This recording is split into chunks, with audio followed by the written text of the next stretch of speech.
welcome to the Christmas tree stand workshop. So in this workshop, you're going to have a couple things. You'll have your unfinished, unstained wood piece. You'll have your small jar. You'll have your lights, and then you'll have some green paint, which I'll show you what to do with here in a few minutes. So to start, what I'm going to have you guys do is you want to grab some paper towels or some napkins. You're going to actually use that with your staining. But grab the little container of the white. So that is actually white stain. So a couple things to remember with that. If when you open it, it looks a little separated, just grab something that you can stir it with. A Q-tip, a straw, something, just stir it up. It just might get separated. If it sits or in transit, those sorts of things. So just make sure it gets mixed up. And then it does have a little bit more of a smell. So if you can work in an area with some better ventilation, I don't mind the smell anymore, but those in your household may get mad at you if it starts to stink up the kitchen. So, and it's also stained, so just be cognizant of that when you're using it.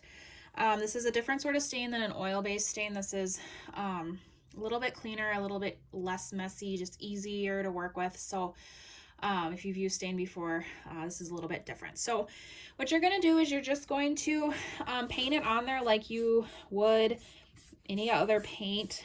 Like I said, the stain's a little bit different. That's why I like to work with it, because it's just easier. It is kind of messy on your hands though, so if you have gloves, grab those. Otherwise, just be prepared. It's a little bit harder to get off your hands. So you're probably going to want to do this in steps, because obviously you're going to need to flip it over and do a couple different things with it. So you're probably going to want to do the front first, let that dry. The stain is pretty quick when it comes to drying. Then once it's dry, you'll probably want to move on to the other parts of your tree. But let me just get these parts here that I can reach, and then I'll show you what to do before we officially let it dry. All right, so the way it looks now, if you love it that way, you'll just want to make sure when you go to take your stain off that you don't rub as much. You don't want to leave it like this.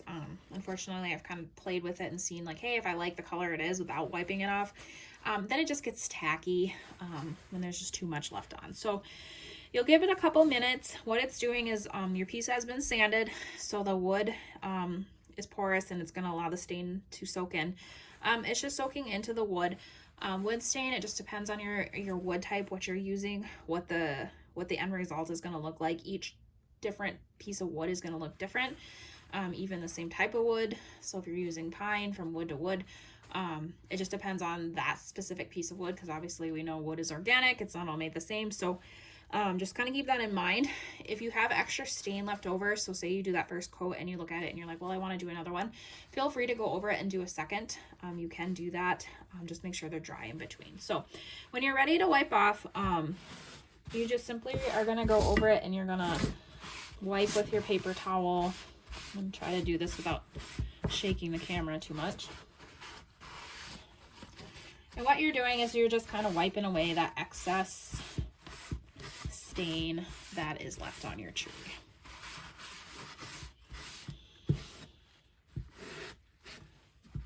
You can kind of see it. So obviously it's stained. It's meant to, you're still going to see the wood grain through it.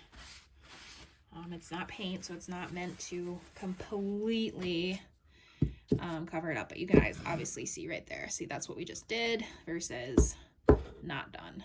And yours won't have a sticker on it. I didn't feel like picking the sticker off. I'm just lazy, guys. Yours won't have a sticker, I promise. So when you get that front part done, like I said, it dries pretty quick to the touch. You'll just continue on with the other parts of your tree. So putting that stain on and then letting it sit a little bit so it soaks in. These edges, you might need to do one or two with, just because it is the cut edge. So if you think about, if you've ever had a fresh Christmas tree, they always tell you to cut the bottom of it because it just sucks the water in. Well, that's the same with when you're staining these cut ends. It is just going to suck all of the stain right into it. So You'll kind of see that when you're staining, you'll stain it, and then you'll go to another part and you'll come back and you're like, where'd all the stain go? That's just that wood sucking that stain in. So you might have to do that part a couple times, but that's up to you. I like the natural, more rustic look of the grain coming through, so I'm always pretty light on the stain, especially when it comes to these holiday crafts. And it being a Christmas tree, I think it just adds to it, that you can see that beautiful grain coming through. So go through that, do the whole tree, do the back, do the bottom, whatever your heart desires, and then we will move on to the second step.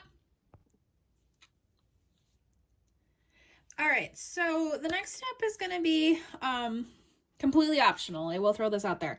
So if you love the look of your tree, just the white stain, like that is, sorry guys, I'm adjusting the camera here. There we go. If you're loving that look and you're just like, I want to leave it, I don't like the pastel look, like it's totally up to you. But you do have the differing small amounts of paint in your workshop. So if you like that pastel-y look, the next thing you're going to do is you're just going to take some of that paint and you're just going to dab it on places. You want to do just small spots because it dries quickly. Grab a piece of paper towel and then you're just going to rub it off. You can also get the paper towel a tiny bit moist. That will work too.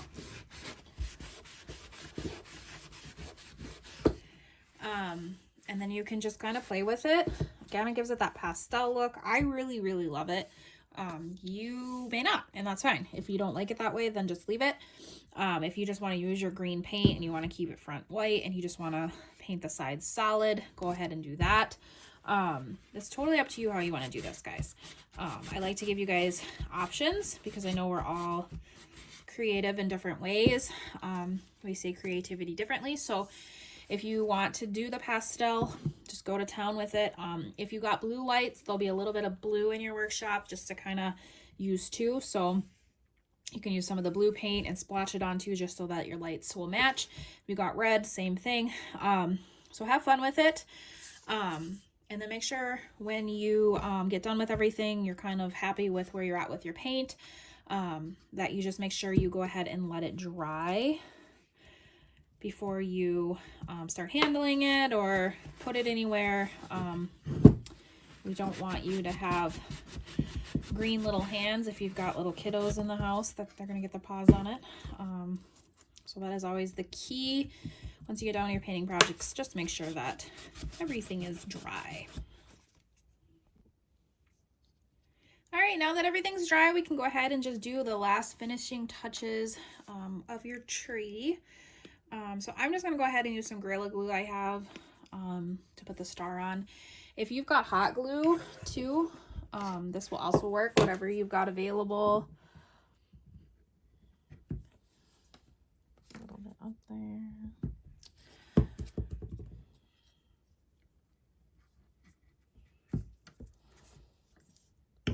Put that on it to keep it on there. And then go ahead and grab your jar. There's just a little bit of burlap that I threw in there for you, a little ribbon. That can go around your jar. I just did a simple tie. Now if you do this and it just doesn't look complete to you, that's okay. I kind of had that intentionally in mind. Feel free to go to the store and pick out your own ribbon that you love, that kind of goes with your decor or whatever you've got going on. I didn't want to get too specific because everyone's style is a little different, everyone's house is a little different, so I left that part for you guys. So this is just kind of a beginner. If you want to add some floral to the front of it, if you want to add some more embellishments to your tree, maybe you want to get some little sparklies, this is just a starting point. It can also be your ending point. If this is all you want and you love this, sweet, but do not feel bad to spice it up a little, or if you've got other ideas that you want to do. And then just shove your lights on in there, turn them on, set it up, and then make sure that when you are done and everything is done and looking beautiful and in your house, make sure you take a picture, share it with me, throw it up on our Facebook page. My best referrals are those of you that have completed workshops and shared with friends. that is my biggest compliment. And I love to see you guys' creativity. COVID, it's been hard because I don't get to see it anymore. I rely on your guys sharing pictures. So make sure that you share with me, and have a beautiful Merry Christmas.